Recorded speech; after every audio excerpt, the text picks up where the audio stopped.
All right, guys. Well, I have had the worst migraine today. It's like later now. I don't even know what it's like 3 in the afternoon or something.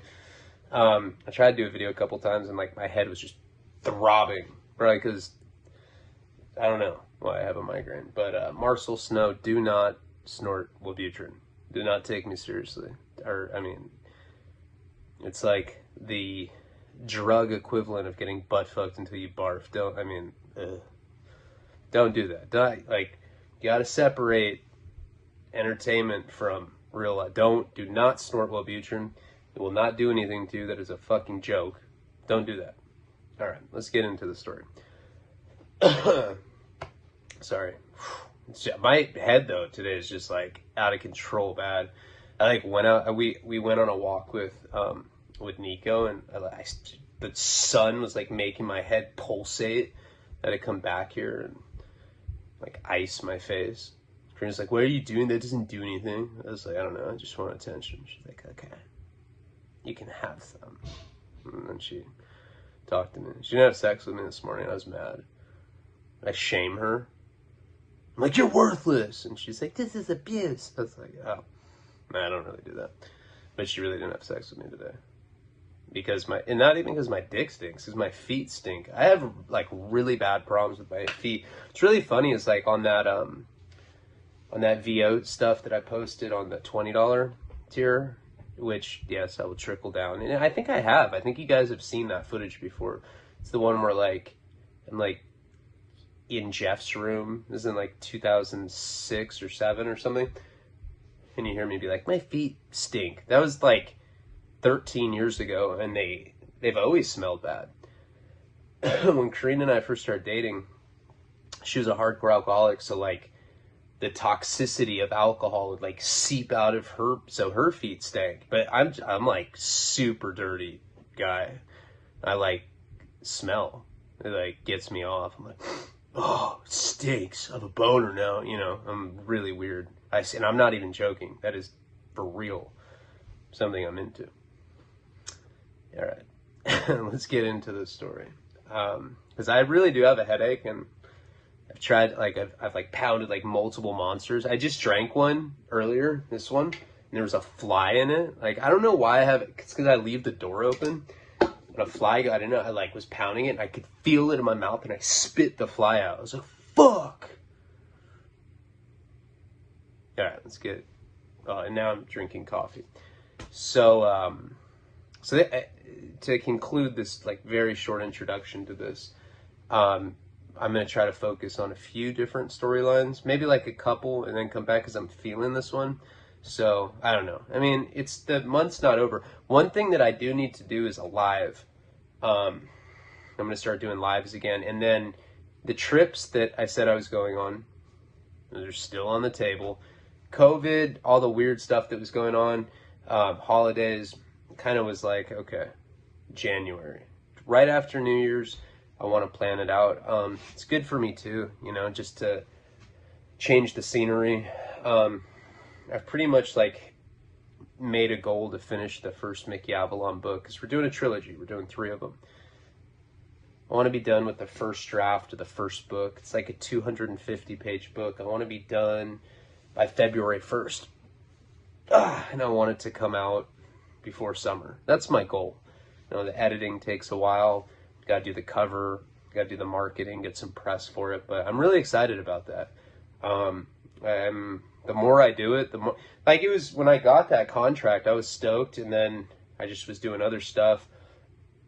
And now that I'm like focusing on that, and of course the documentary, I'm getting really into it. I really enjoy writing.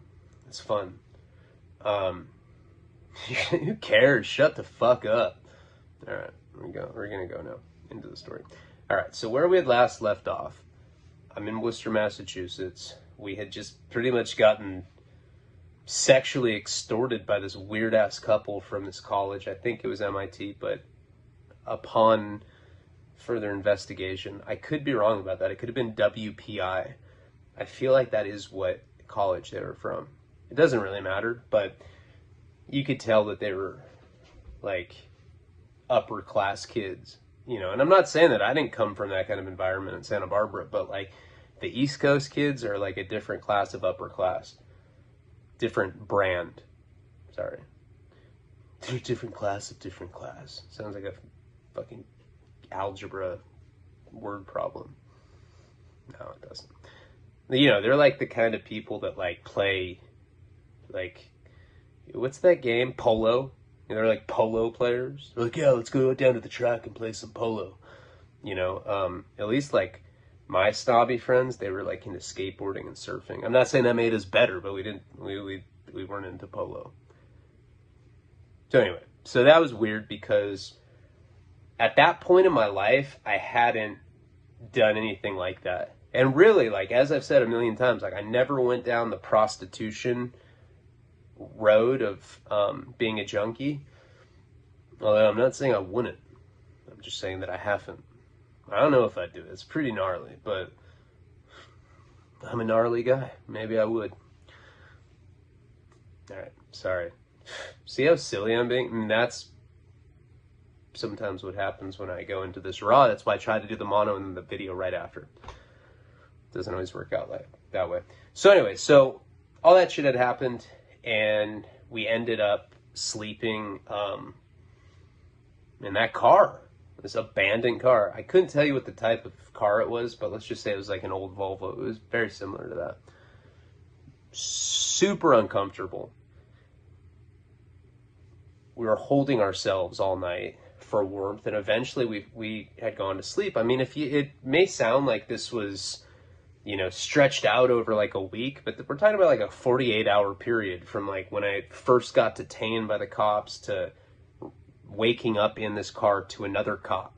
So we heard this tapping on the window, tarp opens, there's a cop. It wasn't the same cop that arrested us the first time. And, you know, they asked what we were doing in there, and we're like, I was like, oh yeah, this is my friend's car. You said we could break the window and sleep in it, you know, and the cops were like, come on, man.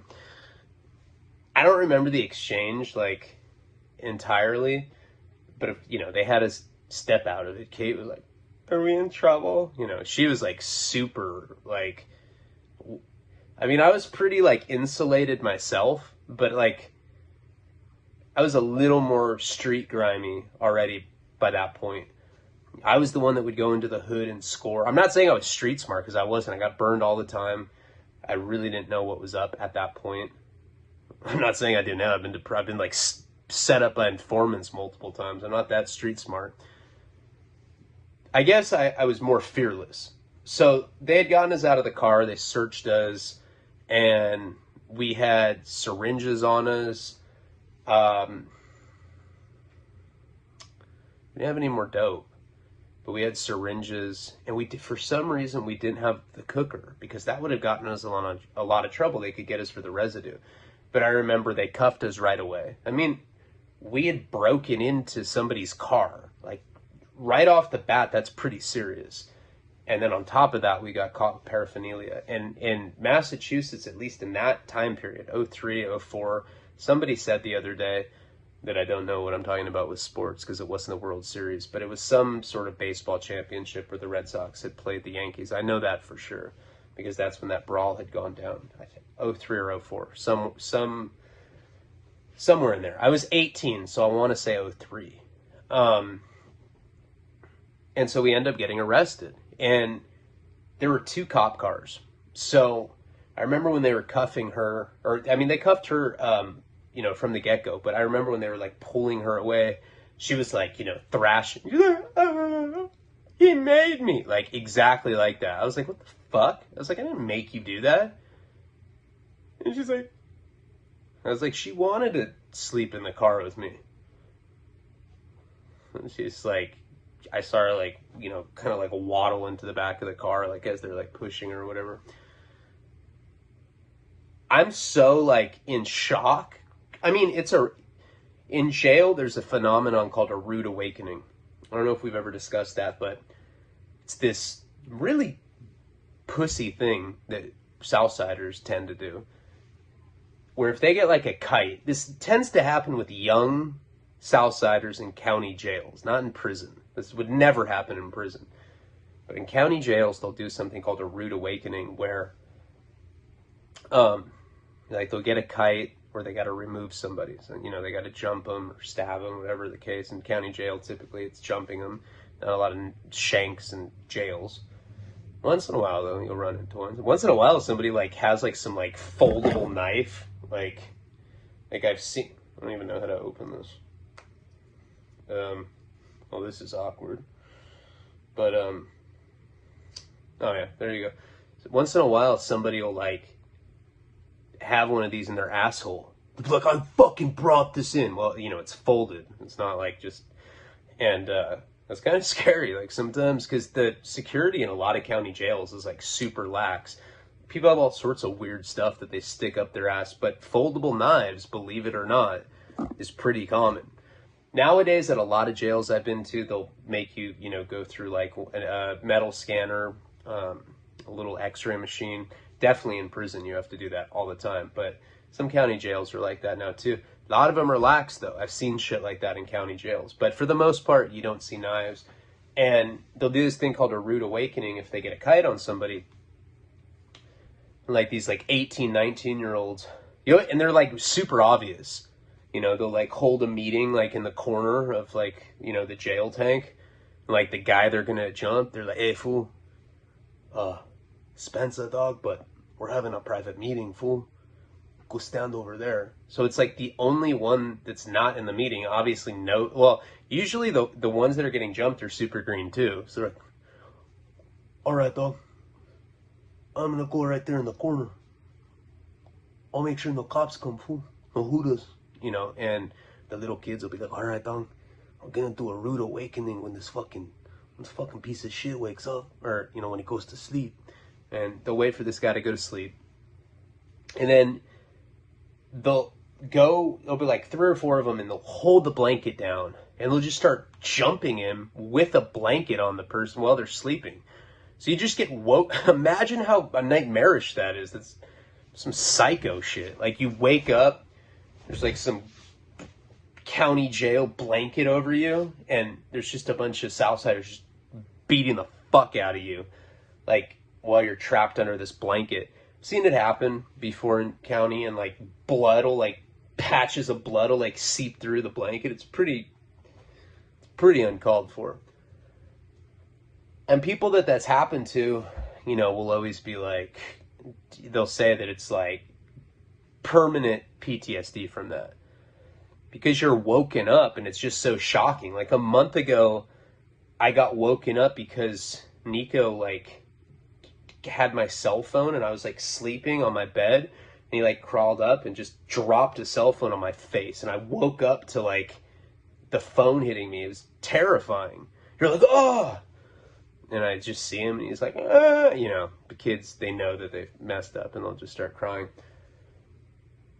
It's kind of similar when you're in a situation like that, where like you're sleeping in this freezing cold car and you get woken up to a cop. It's like disorienting. You don't know what to say. You don't know what to do. You're dope sick already. You're freezing. Your girlfriend's like, he made me, you know, and she really did that.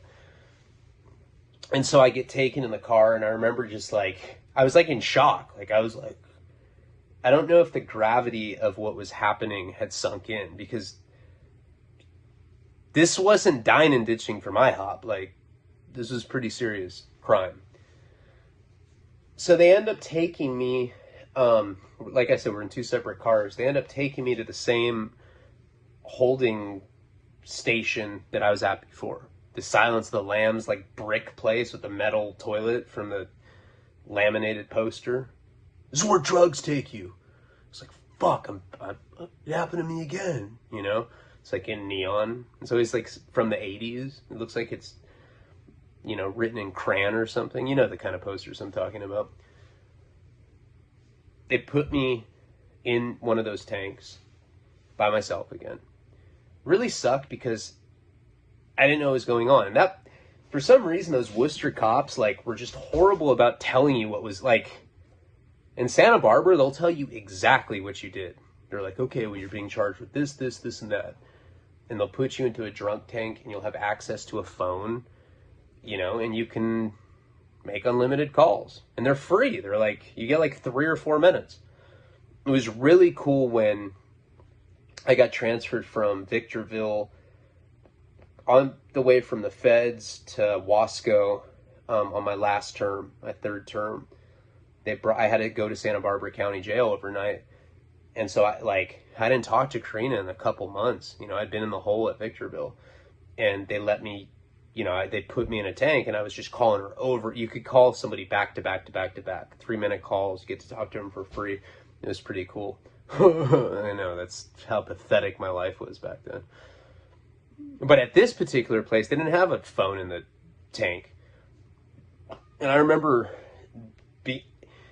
it was like I was too young to really like appreciate like that this happened like twice in like such a short period. I was like, you know, maybe I'm doing something wrong. You know, and that's not even what I was thinking. I was just like, oh, I'm so dope sick. That's all I could think about.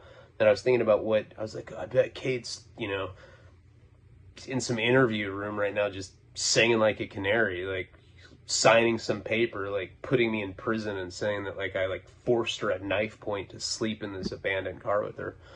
But it wasn't an abandoned car. It was a real car. I mean, not a real car. It was somebody's car that we'd broken into. So like hours go by, and, you know, panic starts to set in. You know, you start getting these like painful dope sick farts. It feels like darts are shooting out of your asshole, but it's just like warm air. It sucks. Occasionally some like, you know, mist of shit will spray out, and you're just like, ugh, and then you get a rash. So now you have a rash on top of just feeling like shit. And I don't know what's up with it. And excuse me if this is too graphic, but I don't know what, and you know, I'm a man. I know there's women that watch this, but it's very interesting. Like when you're dope sick and you start, you know, projecting, like when you're like sharding, like it's the weirdest thing. It comes out of your butthole, but you start getting a rash on your balls. Maybe it's just like the dope sick perspiration, like forces the shit down. I don't know. Jeez. I'm sorry. But you sit there and your balls are like stinging, your asshole hurts. You're just like, fuck, I hate my life. And at this particular place, they don't give you a call for like a long, long time. So I remember finally they end up taking me. And if I remember correctly, because like I said, I've been to jail a bunch of times on the East Coast, or these holding, like this is not the first, you'll hear in the series, this is not the first time that I was detained on the East Coast. And it's always something similar. They take you to like one of these like really small police stations / you know, holding stations before you go to jail. I don't know why they do that. I don't know why they don't just take you straight to, like in Santa Barbara, typically, unless you tell them that you're going to snitch. That's what I did on the pimping case. I was like, yeah, I'll fuck over anybody. You know, I was like trying to act like I was like some gangster snitch. And just because I wanted to get out, because I was on federal probation at the time. I was trying to buy myself time. And I just watched a Vice episode on Seth Ferrante. I was a teenage felon. I will post the link. That's a badass, it's a badass little mini documentary. He's Nico's godfather. He's the guy that wrote the Penthouse article about me. It's a pretty fascinating story. I will post the link for that if I can remember. If not, somebody remind me. It's badass. Just came out a few days ago. But Seth did the same thing. He talks about it in that documentary. You lie to them, tell them you're going to cooperate, and you can buy time. They'll let you go. When you get busted in any situation, you want them to let you go. Sometimes if you tell them that you're going to snitch, they'll let you go. And then, like, you know, you can, like, string them along. Like, yeah, just call me, and we'll set up one of my good-ass friends or something, you know. So that's what I done in the pimping case, and, you know, of course, I ended up getting broken the fuck off. They still made me go to jail. They're like, okay, you can snitch after you bail out, bitch. And I was like, oh my God. And, you know, so, but at least in that situation, they didn't tell my federal PO. Like, that was the point of that. So finally, they bring me to make my phone call. And it's like in a cop office or like in some area where there's like cubicles. And, you know, like they dial it for you, whatever. And so I ended up calling my dad. It's the only number I knew by heart. I'm like one of those people that has like a really good long-term memory, horrible short-term memory. Like I can't remember like newer numbers. I can only like, but certain numbers are like ingrained in my mind. I still remember like girlfriends that I had when I was in like 5th grade. I could call their landline right now. Their mom would probably answer, and she's like 80 now or something, you know. Can you put money on my books? And I have done shit like that. I think I've talked about it. So I call my dad, and you know, this is something that he would be getting used to throughout the course of my life. I was like, Dad. He's like, are you in jail? I was like, yeah. What happened? It's like, well, Dad. Like the cops are, you know, it's always weird, like when cops give you a call like this, if there's not like a payphone where you get free calls, because it's always supervised. If it's not that kind of situation, they're just like, you know, watching me. Oh, you know, what lies are you going to tell your father? And I'm like, Dad, remember I told you that, like, I didn't have anywhere to go until the apartment became available, and I told you that I was going to be homeless. He's like, I didn't think that you really meant that. What about your college friends? I'm like, yeah, they all turned their back on me. Why would they do that? See, he didn't know that I was like shooting heroin yet, you know? I mean, like, he knew that I was a little druggy back in Santa Barbara, but I was always a druggie that had a bunch of friends. He wasn't used to, like, when needles and like crack and like stuff like that gets involved, you'd be surprised, if you're not a drug addict and you don't know, how many people just simply don't want anything to do with you. You know? Like before I did, like back in high school, I smoked heroin and stuff, and people kind of stopped associating with me. But like by the time that I was shooting heroin, like people would be like, did you hear Ryan has AIDS? And like nobody would talk to me, and I didn't have AIDS, but I'd be like, no, I don't. Yeah, you do. Shows your blood work. I'm like, what the fuck? Dude, it's me. And then like the door would close in my face. So my dad like didn't understand that. He thought that because you know, I think he was just thinking about himself being in college, like all the friends that he had. He wasn't a junkie though. And then he was thinking about me, his son that's a little troubled, kind of a druggie, but still has a bunch of friends. Nah, it wasn't like that. All these pieces of shit turned their back on me to go play polo somewhere. They're like, all right, let's go do our Saturday polo match. Should we invite Leone? No, that fool's got AIDS. Fuck that. And then they just like leave me, you know? So my dad, back then, this is before Al-Anon, I'm explaining this to him, and I'm sure I did it in a little more detail. You know, he felt bad. Like he kind of felt like maybe he made a mistake by not helping me. Because I was like, Dad, like if you were getting me a apartment, couldn't you help us like get a hotel? So I was like, I literally had to go into my friend's car, and I had to break the window and sleep in there. And like not trying to deviate from the story that I had told them. My dad's like, well, what are you charged with? I didn't even know that at that point. Again, this is like the second time that I'm calling him from this place in like, you know, 48 hours. I'm like, hey, what are my charges? You know? And breaking and entering was one of them. I didn't get charged with Grand Theft Auto, but breaking and entering because I broke the glass and we were sleeping in there. Felony trespassing. I was being charged with a felony. And then the paraphernalia charge because with the syringes, but I didn't want to tell my dad that, like the cops telling me that, and so I'm just like, yeah, they're charging me for breaking and entering. My dad's like, Jesus Christ. I'm like, hey man, don't kill the messenger. I'm just telling you what they're charging me with. I'm not saying I did it. Even like just explain like in detail, explicitly, like step by step how I did it. And then I was like, and they're charging me with felony trespass. He's like, Jesus Christ. And like you hear my mom in the background. She's like, what? Is it Ryan? What? Where is he? He's like, he's in jail. She's like, oh my, for what? He's like, for being a drug addict. And I just hear my mom like, no. Like, you know, it's crazy. It's heartbreaking. I mean, kind of like can laugh about it now, but it was fucked up. You know, this was like right in that time period where things were starting to get bad like that, you know, consequences like were more severe as an adult. I was an adult. This shit's going on my permanent record. Like, imagine how that looks to my parents. I'm defrauding innkeepers in California. I know that's not like a big deal, but it sounds way worse than it is.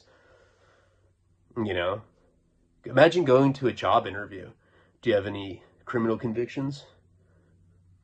Just defrauding an innkeeper. Who the fuck's gonna hire somebody that's defrauded an innkeeper? Most people don't even know what that means. That's like, I've never even heard of that charge since then. I've never heard anybody else with that charge on their record. And I've been to prison and I've seen people's criminal history. Like, the only one I've ever met besides my friend Dorian, who was my co-defendant in that case, that got charged with defrauding an innkeeper. So I'm like catching cases like that in California. Now I'm out getting expelled from programs in Massachusetts, and I'm getting breaking and entering, felony trespassing, and paraphernalia charge. But I didn't tell my dad that. And I was like, he's like, how much is your bail? And I'm like, how much is the bail? Cop's like, 10,000. I would tell my dad, Jesus Christ. And then my mom's like, how much? 10,000. And she's like, oh my God, you know, and they're just really upset with me. I was like, so, and like, there's this long ass pause on the phone. I remember that so clearly. I'm like, so are you gonna bail me out? My dad's like, we're gonna think about it. I was like, so it's a maybe? Yeah. And then I just dial tone. I was like, fuck, you know? I really didn't know what was gonna happen to me. Hold on, I'm gonna take my hat off. Hat's just bugging me right now. It's throwing off my whole balance right now.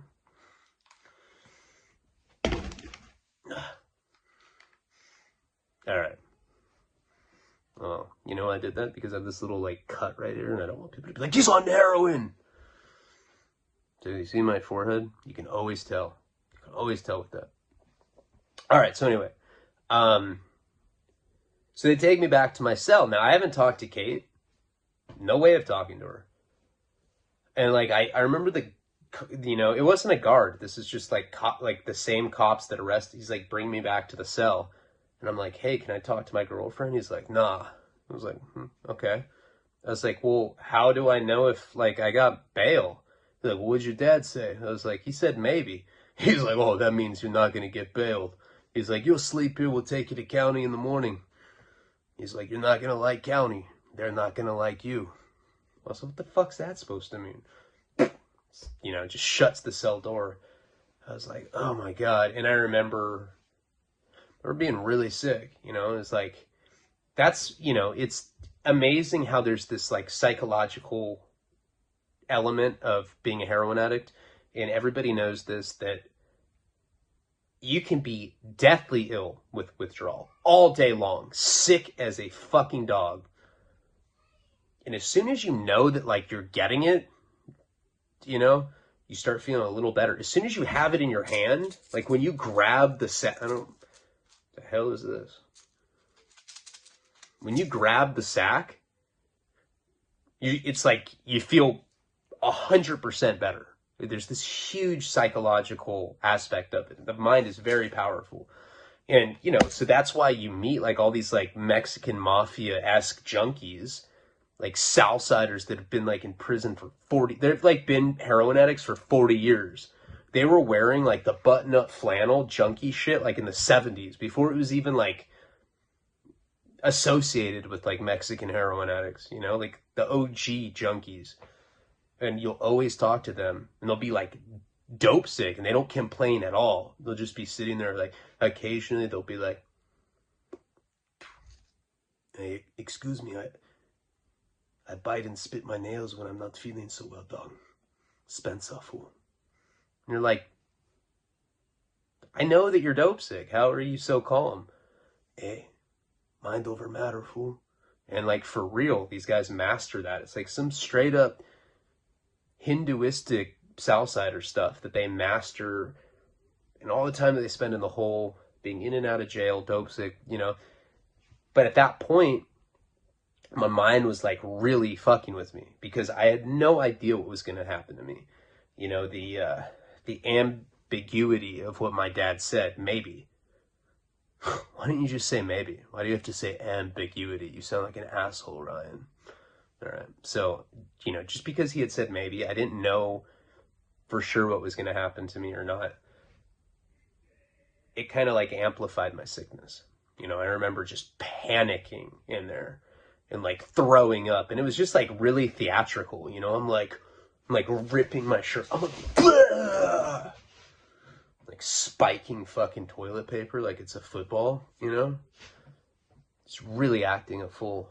And pacing, have to shit, you know, take my pants down. The metallic toilet bowl rim is freezing cold, stuff like that. Torture, you know, it's torturous for sure. A long time went by, you know, long time ago now, so hard to say exactly how long, but I should say probably like 10 hours, 12 hours I was there. And I was like, I remember I was sitting, there was like this bench, there's like this metal bench up against the brick wall. And I sat, yeah, and I was like, kind of like sitting on the floor. I wasn't sitting on the bench, but I like had my back to it. It's like using the bench to like prop me up, but I was like sitting on the floor, freezing. You know, I'd like put my arms like in my t-shirt like this. I do that a lot when I'm kicking in county. And I was just like sitting there like shivering, you know? Looked like I was like on the Titanic life raft or something. It was really sad. I mean, in hindsight, I mean, anyway. People are like, you did that, you deserve that, drug addict. And finally the cop comes and he's like, Leone? And I'm like, it's Leone. He's like, you got bail. I was like, instantly, it's like the switch woke, you know, I was like, oh my God, my dad came through. I knew he would. You know, I was probably like mumbling what a piece of shit he was out loud, like as I was pacing, just like 30 minutes before that. And I'm just like, he's, what an understanding guy. He's great. You know, like I'm like in junkie delusion now. So this guy, you know, was escorting me out. I was like, what about my girl? You know, and he's just like, I don't know about your girl. I was like, all right. I didn't tell my dad, like, what, you know, he didn't know about the paraphernalia and he didn't know about Kate. I don't think I told him. I'm not sure though. But anyway, I'm pretty sure I didn't tell him. So they take me, you know, they like walk me down this like corridor and they bring me to this like lobby area. You know, they like open this like locked door. That's typically how holding stations are. There's like some big like heavy locked door and they like open it. It's like some castle entrance. And then you're like in a lobby area with like civilians. It's like a waiting room. And there was Kate and she was like sitting in a chair and she's just like, I got us bail. I was like, did you call your parents? She's like, no, I called them. I think we're gonna have to do it again. I was like, who? What do you mean? And so she explained to me that she had called, I guess she had that girl's number, you know, and she'd like memorized it or something. Like I was saying, like my short-term memory was horrible, but somehow she had called her. I think she may have had her cell phone. And like, you know, sometimes when you're detained, you're able to like look, like the cops will like look through your phone for you, like if you need a number or whatever. Don't really remember how, but somehow she had that girl's number, not the guy. She had the girl's number from that couple. And she convinced them to bail us out. You know? I was like, I was really happy actually. I was like, I did not expect that at all. I thought what was going to happen was I thought what had happened. First, I thought my dad had done it. So then I was kind of like happy that he didn't because he was furious that he'd have to put up that kind of money. See, back then I didn't like know how bail worked. I didn't realize that typically when you have bail set at like 10 grand, you pay 10%. So you have to pay $1,000 or you can pay it in its entirety and you get the money back. You know, I think it's actually less than that now. I mean, I know I've bailed out for under 10%. I mean, it's up to the bail bond guy, you know? They make the money on whatever they can get. But I think there's probably some sort of regulation on like how much they have to receive. Anyway, I was really happy that she had called that girl and this couple. And when we walked out of the lobby, you know, Kate was like, I'm so sick. And when we walked out of the lobby, they were there to get us. And they were like just outside in their car. They're like, you know, all chirpy and shit. Probably just got done watching like some Polo, you know, compilation DVD or whatever. They're like, hey guys, we're going to go back to our place. So happy to see you guys. We were so worried about you.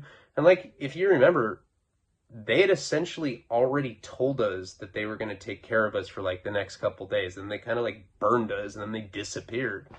And what Kate had said is that when she was sitting in the cell, she started thinking about that and she thought that it was a good way to guilt trip them. And that's why she'd call them. So she was like thinking, and I can just imagine her. She's like, well, if they did it, I'm going to call them.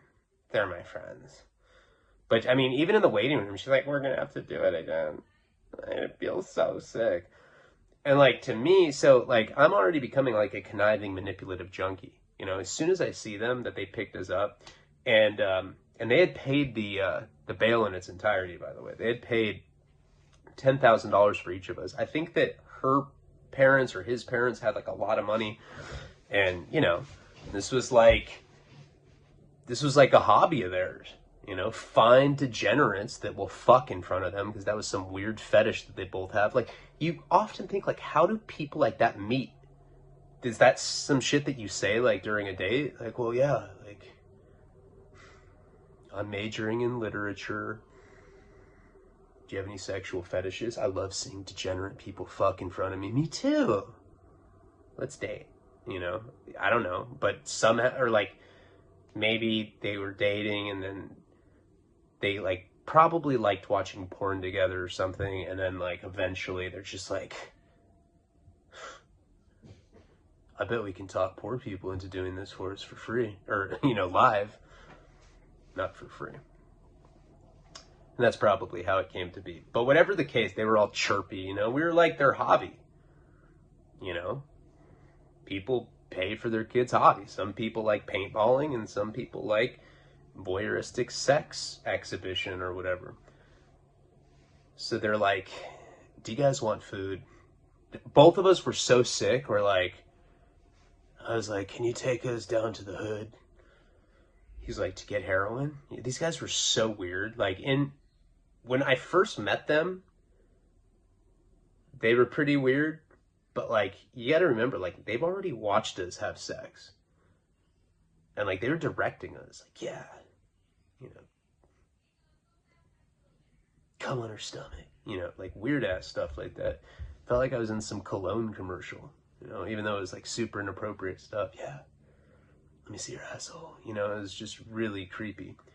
So they end up, of course, these people paid $20,000 to get us out of jail. It's like mind-boggling to me. And they end up taking us down to King Street. We score, shoot up in front of them. They're all happy, right? And of course, when you're dope sick like that, it's like, or I don't even know how to describe it, you know? It's like, imagine having like the shittiest flu. I don't like it when people compare heroin withdrawal to that, because it's, in actuality, it's much, much worse than that. But imagine just being very, very sick. You know, you get the chills, your skin's crawling, you're panicky, you know, you can't trust farts at all. You know how, like, if you're not a junkie, this is probably something that people can understand. You know how sometimes you'll be in public, maybe you'll have some gas, or like your stomach's bloated a bit, and you'll have to fart. You know that it has to come out. So like in your mind, you kind of appraise it. You're like, all right, if I really concentrate, I can probably like release it slowly enough so that there's no sound. Everybody's been like that. When you're dope sick, on any sort of opioid or opiate, it's almost like you lose complete control of that. So like, you're like, it's the same kind of thing where like you can feel a fart in the queue,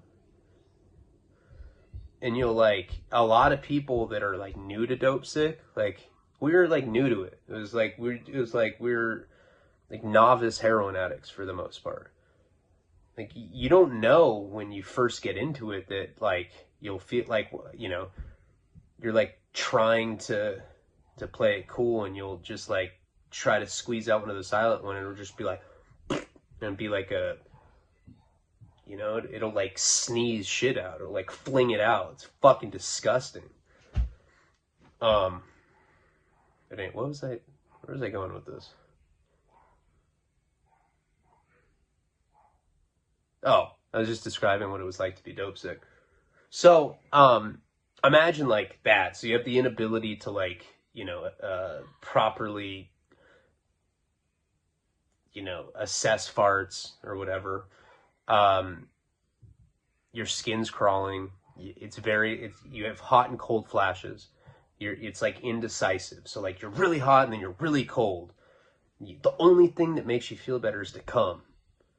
But if you're a man, I don't know how it is for a woman, but when you're a man, you premature ejaculate. So you'll like literally like tug on it like 3 or 4 times, and you're like, and then you're like, for those seconds that you're in the act of masturbating, you'll feel better. But as soon as you come, you plunge back into withdrawal. Talked about that. Like in prison, I'd like I'd like set the blanket up and be beating off in the day room, and like people would know I was jerking, and I wouldn't even stop. Like, I'm so sick. Who cares? Stop me.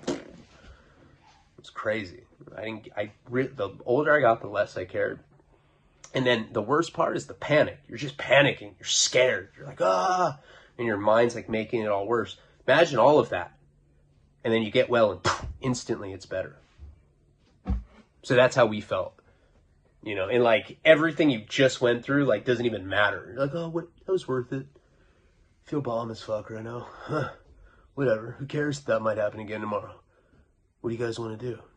And so after we got well, you get kind of like this faux confidence too. And like, I'm in the back of their car, and I was like, hey man, so my dad got me this apartment, and we can move in about a day, but we really, like, you told us that you were going to help us out for a couple days if we did that thing for you last time, and you didn't come through. And he's like, oh man, the craziest thing happened. Some stuff came up, whatever he had said, gave us some weird ass excuse. Might have been like some exams that they had to study. I don't even remember what it was, but like something had happened where it, they forgot about it, or it took up their time. I don't remember what it was, but I was like trying to guilt trip him. I'm like, and this guy, they paid $20,000 to get us out of prison or jail. Their parents did, I think, unless they had money like that. I don't know. Be nice if they did, because I'd hit them up and be like, ask them for film financing at this point. There's a lot of people like that, like trust fund people in the film world that can finance $5 million films for you. And they're just like, oh, that sounds fun. And they could just do it. So I tried to guilt trip him, and he's like, oh, totally, man. Yeah, I can get you a spot. No problem at all. But, well, one of our friends is expecting you guys to make an appearance back at her place. What do you say to that? We were cornered. What else were we going to do? We already knew that was what it was. These people were weird-ass people. They paid this money. Or at least they said they did, actually. There's really no way to substantiate that now that I think about it, because, I don't know, they told us, yeah, we paid for your bond in its entirety. But we don't know. That could be bullshit. Who knows? Looking back, probably they didn't. Or maybe, who knows? So we had to go to, her place, and we already knew what it was. We were going to have sex in front of them. And I guess some other people. When she said her place, I kind of got optimistic, because I'm like, Maybe we'll have to, fuck in front of some chicks. Like, that's not that bad, If it's women, it's like way better than dudes. Dudes that are just like, they're like undo their business. They have like a white dress shirt on and they like untuck it and they're just like jerking off, watching you bone. You're just super awkward and weird, especially when you're 18. I mean, I'm 35 now, and to be completely honest with you, I don't know if I could do that now without it being weird. Yeah, I don't know. I don't think I could do that now. Maybe. Probably. So I'm thinking we're going to like some dorm. We end up going to this like, I guess like a townhouse is what you would call it, which is a phenomenon that they have like in other parts of the country. They don't really have those in California, but in other parts of the country they have them. In this particular place, her place, was a townhouse. We get there and like, we don't talk the rest of the time that we're driving there. They turned on the music. It was like, whatever was on the radio. And I remember just holding Kate's hand and she was just like, she was loaded and I could tell that she was just super like, maybe they were right about Ryan. He's kind of a loser. I never did stuff like this before I started dating him. And like, I was such an insecure fuck. I'm like, what are you thinking right now? Are you thinking that I'm a loser and you should have never started dating me? It's like, no. I am mad. This is weird. And I just felt horrible. I'm just like, fuck. But we had no other option. The fuck were we going to do? And I was so naive at that point. I really had no idea how much trouble we were actually in at this point. Like, those are some pretty serious charges. Like, we got charged with felonies. And we were like flight risks too. Like, if I knew what I know now then, I would have been much more scared because I would have known that as soon as we went to court, we would have been deemed flight risks and they would have like remanded the bail and we would have been stuck in there or increased it or like put us on some sort of like ankle monitor or whatever the case. So we end up getting to this townhouse. They park. They're being weird. They're like not talking to us. We end up going inside of this place. There's nobody there. It's just this couple. Shit. Here's Karina and Nico. Karina, our sink's clogged, and Karina's like, just do a video. She's like, I don't care the kind of stuff you talk about. It's all good. But I'd feel weird as fuck if she heard this story. She knows about it, but she probably, I don't know. I don't think she cares. She's cool. I'm more concerned about Nico. Yeah! We were boning in front of random fucking rich kids, so what? We were addicted. There's nobody there, And like, they had said that there was going to be people were expecting us. Of course, same routine as before, which made me know that they do this frequently. Like, right when we get there, he's like, hey, there's a shower upstairs. Why don't you guys go freshen up? Come down here, I was like, all right. And so Kate and I go up, and it was like, like some like classic like wooden staircase. It was a nice ass. You could tell this was an expensive townhouse for whatever that's worth. I mean, Worcester's like not a super nice area. This time we were actually, remember last time they took us like 30 minutes to another town? This time it was actually in Worcester. And so we go up the stairs, we end up taking we're taking a shower. It's like deja vu.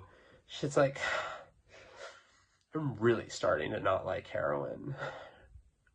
I was like, hey, let's get one thing straight. This is not heroin's fault. This is my dad's fault. What a piece of shit. You should have gotten us a hotel. That's like how I thought back then. I was such a scumbag. And Kate's like, yeah, I'm serious.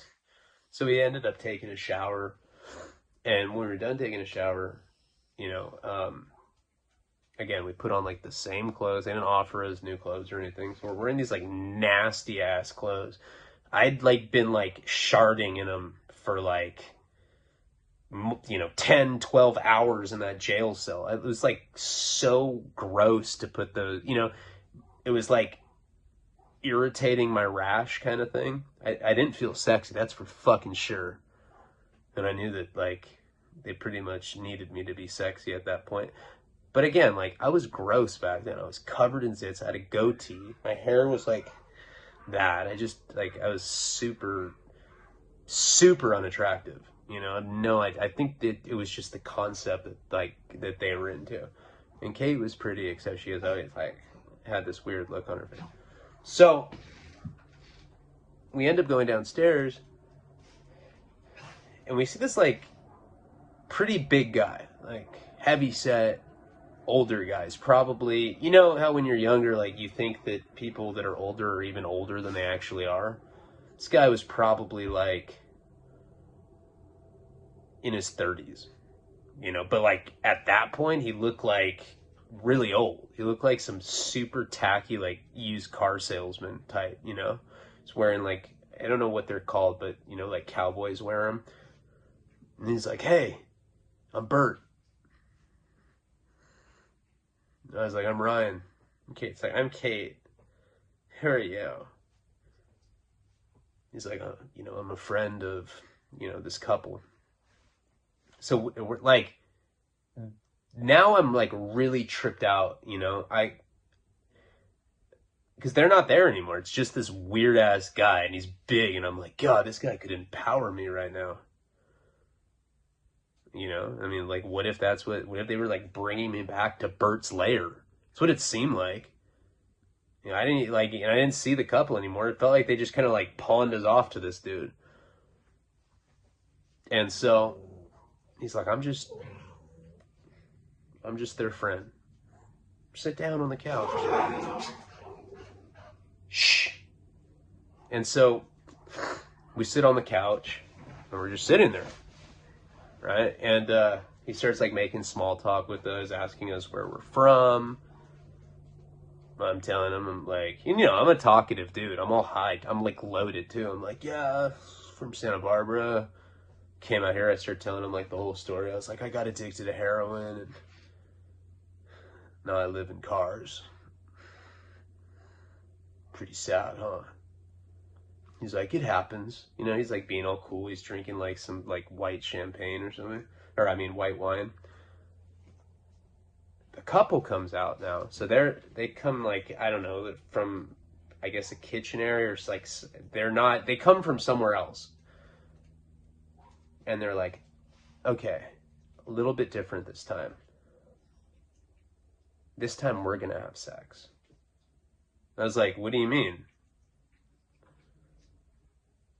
And we'll get into what happens at Bert's lair in the next installment of the story. Thank you guys so much. Palabra.